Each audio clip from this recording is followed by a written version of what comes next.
Today we're going to meet the two people who restored the journal.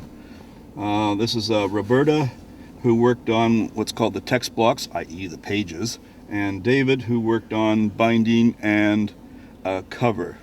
And we're also going to meet author, historian Susan Code, who had written a dramatic story about early Perth, one of them being about Daniel Daverne. So I'm interested to find out what sort of research she did to come up with the conclusion that Daniel was a scoundrel, Daniel was a bad guy,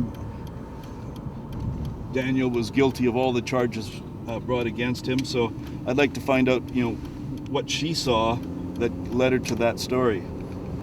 If anything, you learn the value of having a good production manager on board, because anything that can go wrong probably will.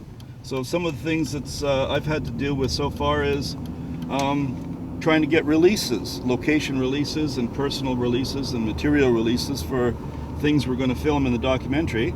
So we had to go through an approval process to make sure that the town could actually sign these releases. That's all solved now, and we've now got permission to shoot in the town, in the museum, and I think in council chambers. Of course, since I'm shooting in Ottawa, Perth, and Adolphustown, transportation is of course critical, and wouldn't you know it, my trusty old van, a 17-year-old van with a third of a million kilometers on it, decided to fall into rust yesterday. So my garage says, don't get in the car.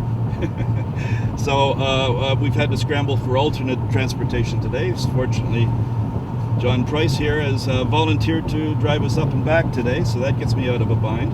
Well, of course, there's the whole challenge of actually putting the whole storyline together and working out the shooting scripts. That takes a fair bit of effort to think around what exactly the documentary is all about, but that's all getting worked out now. Lessons learned. If you're going to be a documentary maker, turning on the camera and shooting film is the least of your worries. Research, storyline, document.